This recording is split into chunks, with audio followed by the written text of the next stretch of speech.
Hello, എല്ലാവർക്കും സുഖമാണല്ലോ അല്ലേ? അപ്പോൾ നമ്മളിന്ന് ഉണ്ടാക്കാൻ പോണതേ ബ്രെഡ് കൊണ്ടുള്ള ഒരു റെസിപ്പിയാണ് കേട്ടോ.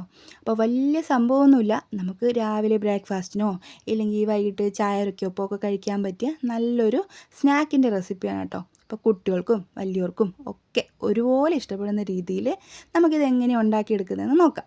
അതിനായിട്ടൊരു മിക്സിയുടെ ജാറിലേക്ക് ഞാനൊരു 2 പച്ചമുളക് ഇട്ട് കൊടുത്തിട്ടുണ്ട്. ഒരു ചെറിയ കഷ്ണം ഇഞ്ചി ഇട്ട് കൊടുക്കുന്നുണ്ട്. അതിൻ്റെ കൂടെ ഒരു അരമുറി സവാള ഇതുപോലെ ഒന്ന് മുറിച്ചിട്ട് കൊടുക്കുന്നുണ്ട് കേട്ടോ. പിന്നെ ഇതിലേക്ക് കുറച്ച് മല്ലിയിലയും ഒരു 1/4 ടീസ്പൂൺ കുരുമുളക് പൊടി കൂടി ഇട്ട് കൊടുക്കുന്നുണ്ട്.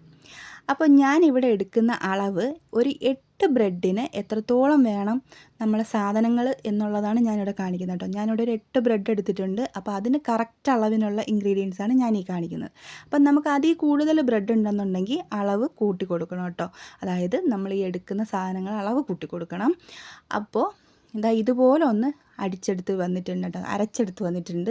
സംഭവം ഒരുപാട് അങ്ങ് അരച്ച് പേസ്റ്റ് പോലെ ആക്കേണ്ട, ഇതുപോലെ ഒന്ന് ക്രഷ് ചെയ്തെടുത്താൽ മതി കേട്ടോ. പിന്നെ ഞാനതൊരു പാത്രത്തിലേക്ക് ഇട്ട് കൊടുത്തിട്ടുണ്ടായിരുന്നു. അതിലേക്ക് 3 മുട്ട പൊട്ടിച്ചൊഴിച്ചിട്ടുണ്ട്. പിന്നെ ഒരു 1/4 കപ്പ് പാലും കൂടി ഒഴിച്ച് കൊടുക്കുന്നുണ്ട്. പിന്നെ ഇതിൻ്റെ കൂടെ ഒരു പിഞ്ച് അളവിൽ ഉപ്പും കൂടി ഇട്ടിട്ട് ഇത് നന്നായിട്ട് നമുക്കൊന്ന് മിക്സ് ചെയ്തെടുക്കണം കേട്ടോ.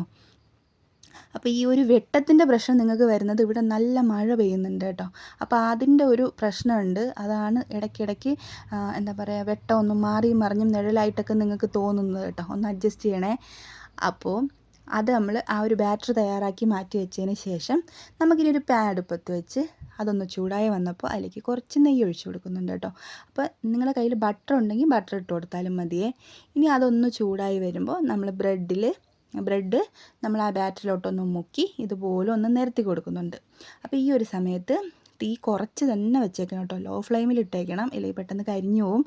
അപ്പോൾ ഇനി ഇതെല്ലാം നന്നായിട്ടൊന്ന് നിരത്തി കൊടുത്തതിന് ശേഷം 1-2 മിനിറ്റൊന്നും എടുക്കില്ല കേട്ടോ. അതിന് മുമ്പേ അത് മുരിഞ്ഞു വരും. നിങ്ങൾക്ക് അതിൻ്റെയൊക്കെ ഒരു സമയം അറിയാമായിരിക്കുമല്ലോ. ഇനി അത് കഴിയുമ്പോൾ നമ്മളിതൊന്ന് മറിച്ചിട്ട് കൊടുക്കണം. അപ്പോൾ 2 വശം ഇതുപോലെ ഒന്ന് തിരിച്ചും മറിച്ചും ഇട്ട് ഇതുപോലെ ഒന്ന് മൂപ്പിച്ചെടുക്കാം കേട്ടോ. അപ്പോൾ ഇത് മറിച്ചിടുമ്പോൾ ഒന്ന് പ്രത്യേകം ശ്രദ്ധിക്കണം കേട്ടോ. കാരണം എന്ന് വെച്ച് കഴിഞ്ഞാൽ ഇത് നമ്മൾ പാലിലൊക്കെ മുക്കി വെച്ചേക്കുന്നതുകൊണ്ട് തന്നെ പാലിൽ മുക്കിയിട്ടുണ്ടല്ലോ, അതുകൊണ്ട് തന്നെ നല്ല സോഫ്റ്റ് ആയിട്ടിരിക്കുകയായിരിക്കും. അപ്പോൾ തിരിച്ചിടുന്ന സമയത്ത് ചിലപ്പോൾ അതൊന്ന് ഒടിഞ്ഞു പോകാനൊക്കെ ചാൻസ് ഉണ്ട്. അപ്പോൾ അതുകൊണ്ടാണ് പയ്യെ തിരിച്ചിടണമെന്ന് പറഞ്ഞാൽ കേട്ടോ. എല്ലാവർക്കും അറിയാവുന്ന കാര്യമാണെങ്കിലും ഞാൻ ചെയ്യുന്ന സമയത്ത് അതൊന്ന് നിങ്ങളെ കൂടി ഒന്ന് പറയുന്നു എന്ന് മാത്രമേ ഉള്ളൂ കേട്ടോ. അപ്പോൾ എൻ്റെ വീഡിയോസ് ആദ്യമായിട്ട് കാണുന്നവരാണെങ്കിലേ നിങ്ങൾക്ക് ഇഷ്ടപ്പെടുകയാണെങ്കിൽ ഒന്ന് സബ്സ്ക്രൈബ് ചെയ്യാൻ മറന്നേക്കരുത് കേട്ടോ. അപ്പോൾ എൻ്റെ വീഡിയോസൊക്കെ നിങ്ങൾക്ക് ഇഷ്ടപ്പെടുന്നുണ്ടെങ്കിൽ ഒന്ന് ലൈക്ക് ചെയ്യുകയും കൂടെ ചെയ്തേക്ക്.